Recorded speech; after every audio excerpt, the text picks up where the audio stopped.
señores integrantes de la Junta Nacional de Justicia y los presentes a esta diligencia.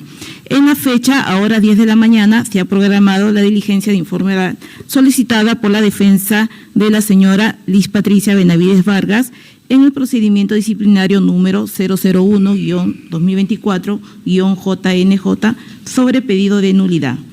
En esta audiencia se encuentra presente la señora Liz Patricia Benavides Vargas, acompañada de su abogado José Abanto Verástegui.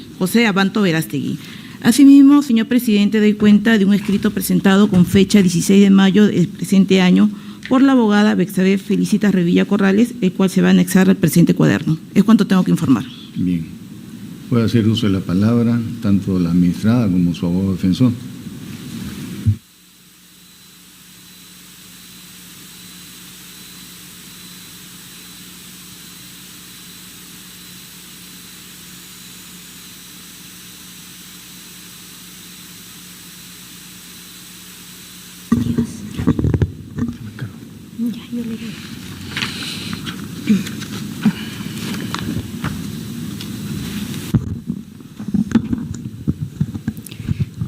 Buenos días, señor presidente, señora y señores integrantes de la Junta Nacional de Justicia. Estoy aquí firme y fuerte, luchando por mi honor, por mi dignidad y por mis años de servicio en el Ministerio Público, demostrando a todos los peruanos que solo he sido una funcionaria que llegó al máximo peldaño de mi carrera fiscal en la búsqueda de un Ministerio Público que labore bajo los valores de orden, firmeza y celeridad. Señores integrantes de la Junta Nacional de Justicia, vengo a pedirles la razón de todo proceso, que es lograr una justicia real. Porque como altos funcionarios del Estado peruano tienen la obligación de hacer respetar la Constitución y la ley, por cuanto el debido proceso es la base central de un Estado constitucional de derecho y son ustedes los llamados a restablecer los derechos fundamentales afectados como los que se vulneró flagrantemente contra mi persona mediante actos abusivos y arbitrarios evidenciados en el proceso disciplinario 001-2024 y la resolución 089-2024.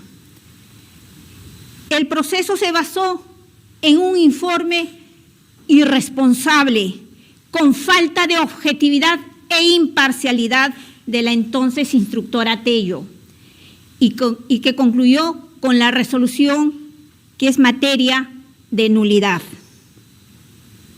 que conforme se puede verificar, se ha basado sorprendentemente, primero, en la versión de un colaborador eficaz que no ha cumplido con corroborar su versión, menos tiene una sentencia al respecto, a tal punto que el actual fiscal de la Nación lo ha catalogado como una persona inverosímil.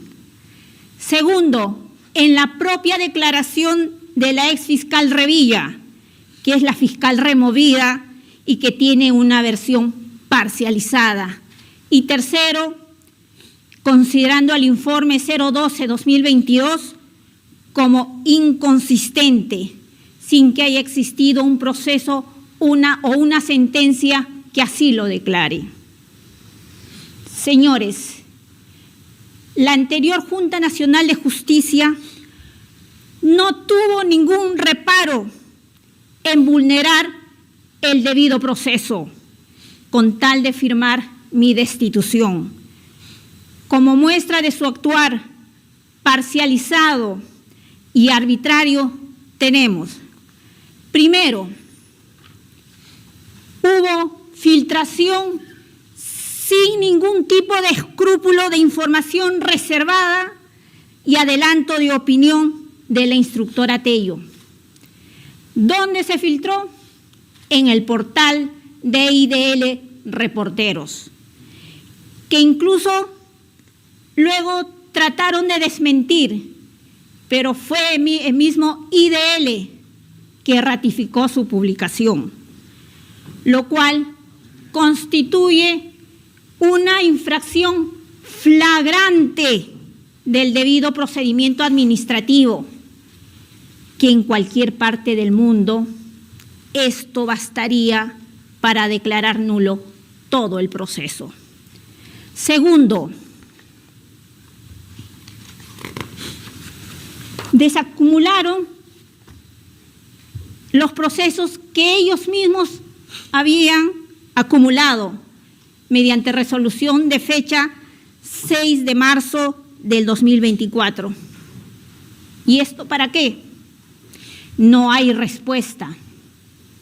Solo tenían que apurarse para destituirme, porque al día siguiente el Congreso sesionaría con respecto al pedido de inhabilitación de los anteriores miembros de la Junta Nacional de Justicia.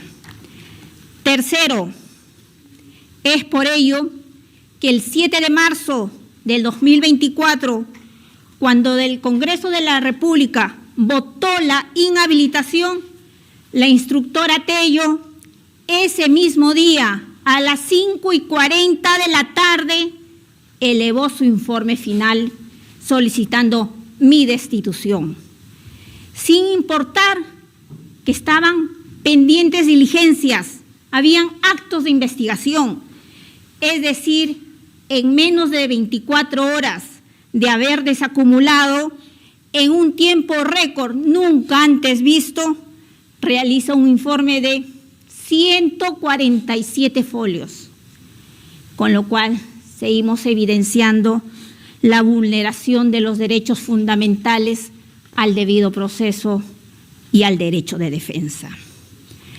Cuarto, a pesar de encontrarse inhabilitada, la instructora Tello continuó ejerciendo sus funciones, haciendo caso omiso a la decisión adoptada por el Congreso. El 8 de marzo del 2024, ya con la inhabilitación publicada en El Peruano, corrigió el informe final. Actuaciones que demuestran con certeza que nunca hubo un mínimo de respeto a los derechos fundamentales. Quinto, señores, analicen el tiempo. No hubo ni 2 meses de proceso disciplinario, a pesar que de acuerdo a la ley y al reglamento de procesos disciplinarios, el plazo de investigación son de 9 meses ampliados a 3 meses más. Así se garantiza en un Estado de Derecho una defensa justa en un plazo razonable. No, señores. Y lo más grave aún es que se desestimaron la actuación de pruebas solicitadas y la realización de la pericia del informe 012-2022, con el cual se hubiera podido desvanecer cualquier duda al respecto. Sexto, impusieron que los señores Tomberry y Zavala participen en la votación cuando ellos mismos habían solicitado inhibirse por considerar viciada su imparcialidad, no habiéndose fundamentado ni motivado las resoluciones por las cuales se declararon improcedentes los pedidos de ambos magistrados. Siguieron vulnerando el derecho al debido proceso. Séptimo, dieron validez a un cuadro estadístico de uso interno emitido por un asistente de mesa de partes de la Segunda Fiscalía Suprema Transitoria y no al reporte oficial emitido por el jefe de la Oficina de Control de Productividad Fiscal, con lo cual se acredita que la resolución de destitución transgredió no solamente la norma constitucional, sino legal, reglamentaria, al respaldarse en versiones e interpretaciones con argumentos falsos respecto a la productividad fiscal de dicho órgano fiscal, no habiéndose considerado la carga pasiva, que es la carga sin resolver de los años anteriores.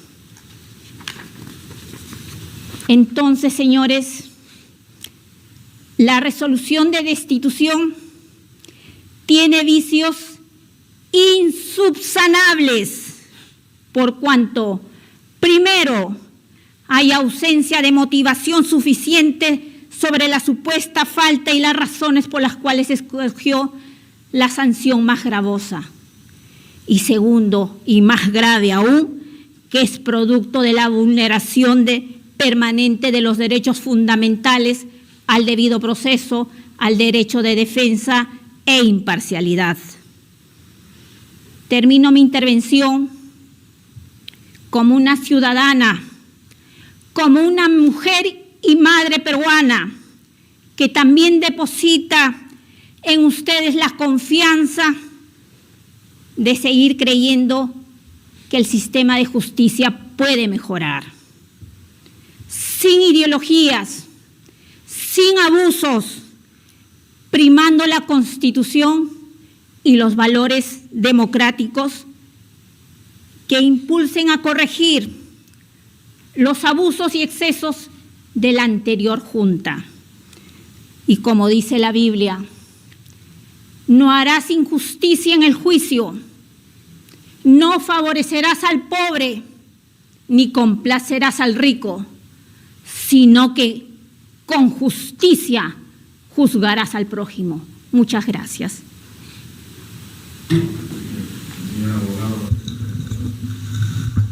Sí, Su Excelencia. Y si me permiten para que se ubique la presentación.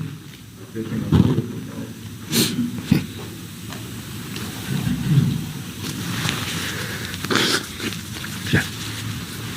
Listo. Sus Excelencias,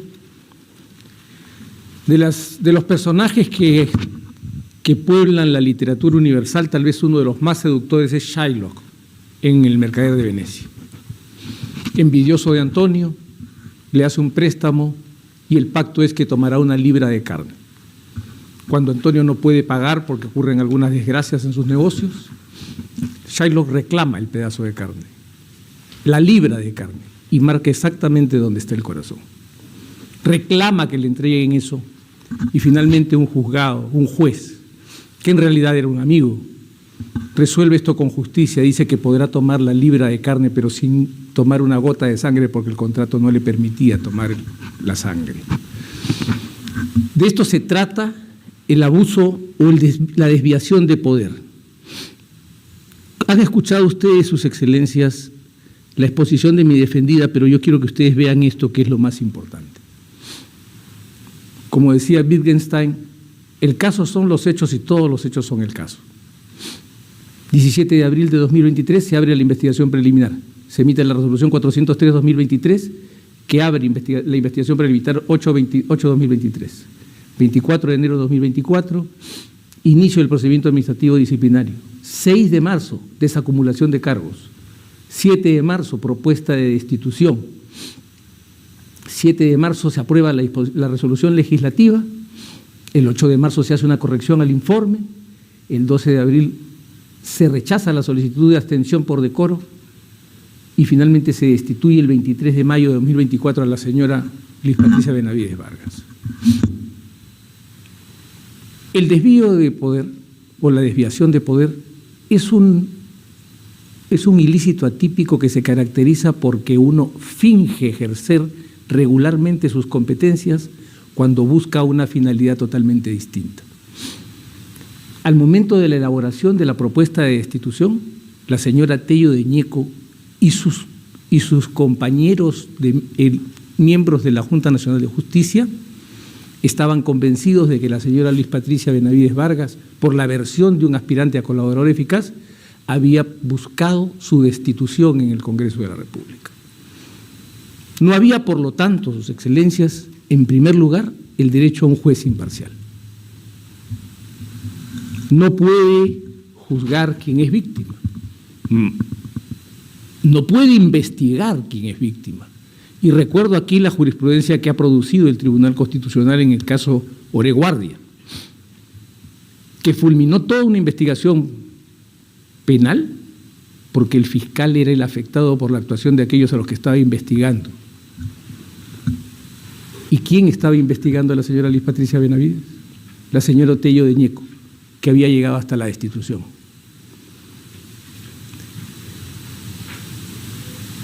Otro punto importante es recordar que la desviación de poder es un ilícito atípico reconocido en la jurisprudencia del Tribunal Constitucional, sentencia 9/2019 de inconstitucionalidad, sentencia normativa. Se admite ese ilícito atípico en nuestra... Y recordamos la definición de Jariú, que dice que es el hecho de una autoridad administrativa que realizando un acto de su competencia con observancia de las normas prescritas y no incurriendo en violación formal de la ley, usa su poder con fines y por motivos distintos de aquellos en vista de los cuales le fue conferido el poder. Es decir, distintos del bien del servicio. Aquí lo que había no era la búsqueda de imponer el control disciplinario, era la búsqueda de una retaliación. ¿Qué se hizo? Al quedar inhabilitados los señores Vázquez y Tello, se procedió inmediatamente a rechazar las abstenciones por decoro de los miembros de la Junta Nacional de Justicia, María Zavala Valladares y el señor Guillermo Thornberry. Conocido es que la abstención por decoro no se retruca, no se rechaza, porque está basado en el criterio exclusivo de aquel que se abstiene porque conoce las razones íntimas que lo privan de la imparcialidad. Y de pronto la situación se torna más grave aún, porque habiéndose filtrado lo que vendría para la señora Benavides en un medio de comunicación conocido, lo que se hace es que uno de los abstenidos por decoro se convierta en el informante. Si todo este cuadro que les hemos narrado no configura la desviación de poder, es muy difícil encontrar un caso que pudiera configurar la desviación de poder de manera tan patente. Y en la desviación de poder, en un argumento que esta Junta Nacional de Justicia ya ha escuchado de mi parte, está en el hecho de que el ejercicio de la dirección, del poder de dirección del empleador, a quien representaba la señora Liz Patricia Benavides Vargas, es presentado como una acción ilícita. Y en algo que no es una sanción, sino que sigue la doctrina, como dije, de la Corte Interamericana de Derechos Humanos en los casos Martínez Esquivia contra Colombia y Casanina contra Perú, en jurisprudencia en la cual se establece que las razones por las que se puede remover a un fiscal son dos: o la aparición de una condición resolutoria, que puede ser el vencimiento del plazo, o cualquier otra vinculada a su designación, o una falta disciplinaria. En este caso no hubo una falta disciplinaria. Lo que hubo, y es importante que sus señorías recuerden, es esto: la señora Bersabé Revilla fue designada fiscal supremo provisional transitoria a cargo del despacho de la Segunda Fiscalía Suprema Transitoria especializada en delitos de corrupción de funcionarios, por una resolución que buscaba resolver el problema de la carga procesal. Vino en su socorro la designación del señor ante el informe que se hace en el informe número 874-2021 del Ministerio Público, de la misma oficina por el mismo ingeniero Cartolín, se le ayuda designando al fiscal Zapata. Y luego el informe 12, producido por el mismo funcionario que informó para que se designara a los dos fiscales, se establece que el problema no se ha resuelto. Condición resolutoria manifiesta, totalmente clara. Yo designo a alguien para que resuelva un problema, no solo no lo resuelve, sino que lo agrava, y soy responsable de un servicio regular fundamental para la sociedad, como es el ejercicio de la acción penal, que tiene monopolio en el Ministerio Público, de la acción penal pública.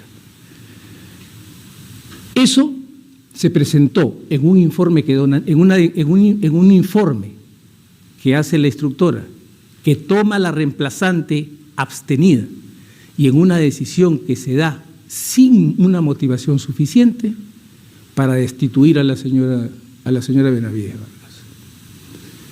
Se ha violado el derecho a un órgano imparcial. Artículo 8 de la Convención Americana de Derechos Humanos. Toda persona tiene derecho a ser oída en plenas condiciones de igualdad por un tribunal competente, independiente e imparcial. ¿Eran imparciales? No, sus excelencias. Debida motivación. ¿Hubo una debida motivación? Lo menos que se puede detectar aquí es una deficiente motivación externa porque no hay una explicación, una elección correcta y justificada de las premisas. Hemos mostrado a ustedes las premisas que se olvidaron: poder de dirección, condición resolutoria, actuación razonable en defensa del servicio y desviación de poder.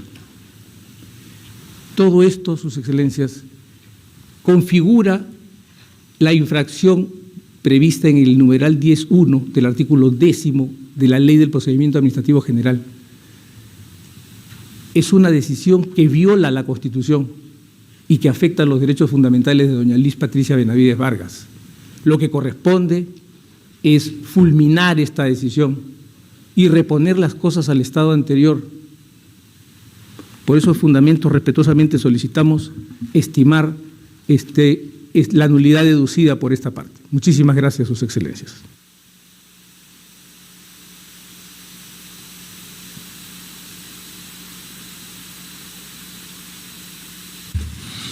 Sí, buenos días, señor abogado.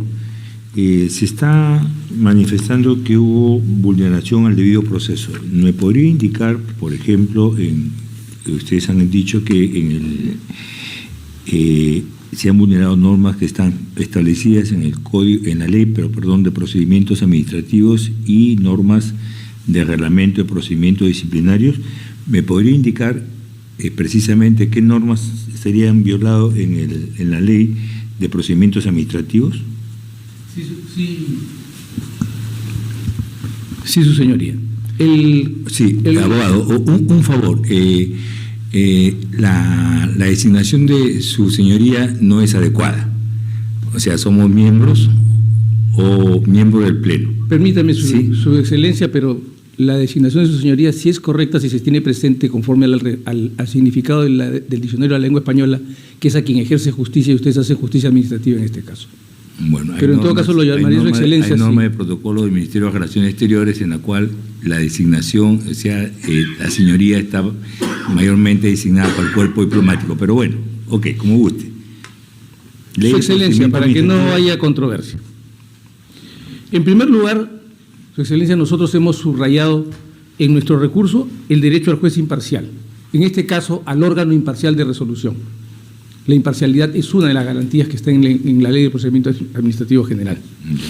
Hemos señalado el derecho de defensa porque al acortarse los plazos y no actuarse no ejecutarse los actos de investigación pedidos por la defensa, había un recorte del derecho de defensa, inclusive del derecho a la prueba. Ha habido, por otra parte, la violación del deber de reserva de los procedimientos disciplinarios contemplada en la Ley del Procedimiento Administrativo General. Los procedimientos sancionadores son reservados. Ya, y en relación al reglamento de procedimientos disciplinarios, En el reglamento de procedimientos disciplinarios está el plazo, su excelencia, y ese plazo fue acortado, como lo ha señalado mi defendida, de 9 meses, prorrogables por 3 más, a solo 2 meses de procedimiento. ok, muchísimas gracias. Gracias. Y lo último, señor presidente, si me permite, con la doctora, solamente una curiosidad en relación a la cita bíblica. ¿Cuál es la cita? ¿En dónde se encuentra? Solamente por curiosidad, no estamos en el ámbito del derecho, sino que me llamó la atención esa cita interesante.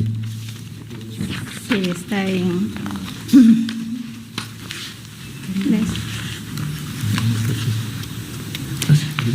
Levíticos 19:15. Muchísimas gracias. Eso es todo, señor presidente. Muchas gracias.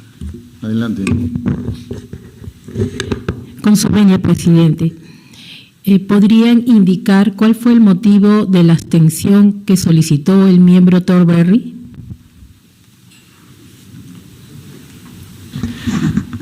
Sí, Su Excelencia. El señor Guillermo Thornberry estaba encartado en la misma investigación con la señora Liz Patricia Benavides Vargas.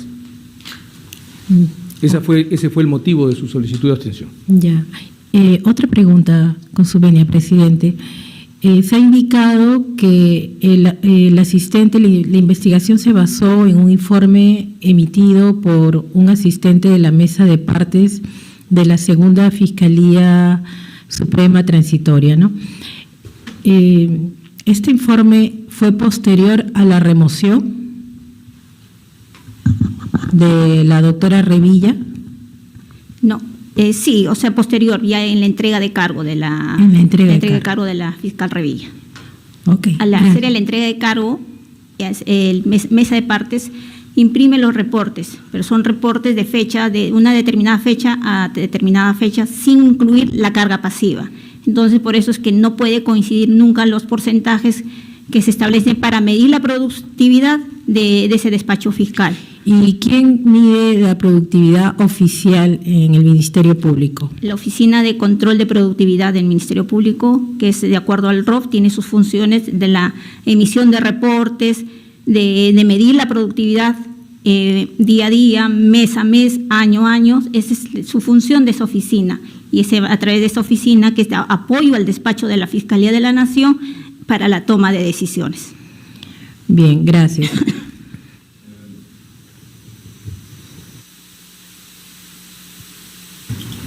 Gracias, presidente.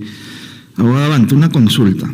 En este procedimiento disciplinario que ahora es materia de un pedido de nulidad, por resolución 1541-2024, de fecha 30 de diciembre del 2024, el Pleno de la Junta Nacional de Justicia resolvió un pedido de nulidad declarándolo improcedente. Entonces, si bien es cierto, usted ha mencionado el numeral 1 del artículo 10 del tubo del LPAG y su correlato procedimental está en el artículo 213 del mismo texto legal, mi pregunta concreta y directa es ¿por qué esta Junta, por qué este Pleno debería conocer y, de ser el caso, resolver este nuevo pedido de nulidad que se trae a consideración en este PD? ¿Por qué? ¿Cuál es el fundamento jurídico para que nosotros tengamos que revisar nuevamente un pedido de nulidad que, entiendo, ya ha sido resuelto en diciembre del 2024, días antes de que nosotros asumamos en este nuevo periodo la condición de miembros de la Junta Nacional de Justicia? Por favor. Su Excelencia, muy sencillo. La potestad oficiosa de nulificación, que es lo que viene en nuestro pedido. Durante el lapso de 2 años, el órgano administrativo puede revisar oficiosamente y establecer si hubo o no nulidad en los actos desarrollados. De acuerdo, hay un plazo, como he mencionado, el 213, si mal no recuerdo, del tubo del LPAC establece el plazo de 2 años, pero en materia de fondo, ¿son los mismos argumentos que se han vertido en esa primera nulidad los que ahora se traen a consideración del Pleno? No sé, ¿Son nuevos? son distintos. Ya, correcto, abogado Abanto, gracias. Sí. Doctor Abanto, en la parte referente a la conclusión del nombramiento de la fiscal Revilla Corrales, usted habla de, primero, condición resolutoria, luego vencimiento del plazo. ¿Existían en realidad estas causales o esta conclusión responde sencillamente a una de las facultades de la fiscal de la Nación? Su Excelencia, yo he argumentado solamente conclusión resolutoria. Lo que he citado es íntegra la doctrina de la Corte Interamericana. No he señalado vencimiento del plazo porque la designación de la señora Revilla no tenía un plazo, pero sí tenía una condición resolutoria. Y señalo que la condición resolutoria es patente, porque su designación está destinada a resolver un problema de carga procesal. Es más, para ayudarla se le designó un fiscal supremo adjunto provisional. Y que de acuerdo al informe 12 del señor Cartolín, de la oficina competente para hacer estos análisis, el problema no solo no se había resuelto, sino que se había agravado, por lo que operó la condición resolutoria. Al no resolverse el problema, ejerciendo el poder de dirección, la señora fiscal de la Nación, entonces concurren los dos elementos, la condición resolutoria y además el poder de dirección que estaba en cabeza de la fiscal de la Nación en ese momento. Gracias, doctor. Nada más. Si me permite, presidente.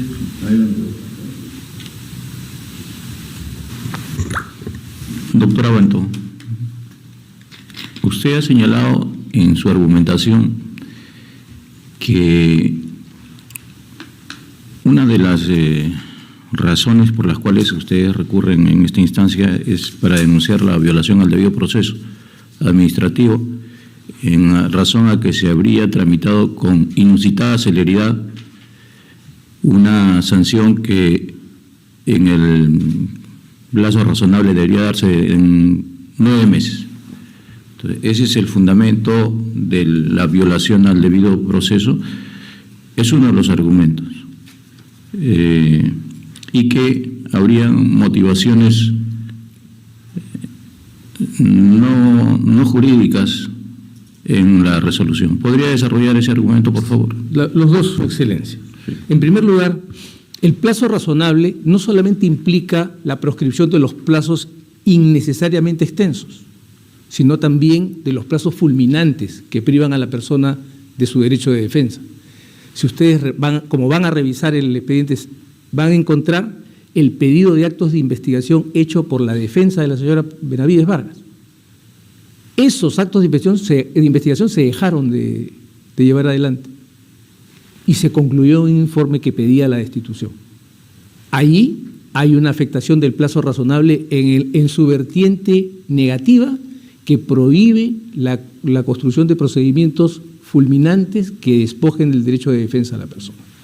Y en segundo lugar, creo que el relato de hecho que hemos mostrado, más la declaración que se recoge del señor, que se hizo pública y notoria, fue un hecho público, el traslado a los medios de comunicación de las declaraciones del señor Villanueva Barreto, señalaba que la señora Benavides había formado parte de una conspiración para remover a los miembros de la Junta y ellos votan su destitución. Para nosotros hay una fuerte carga lógica que nos lleva a concluir necesariamente que la decisión de la premura más la destitución sin evaluar la graduación de la sanción muestra una conducta revanchista, una retaliación.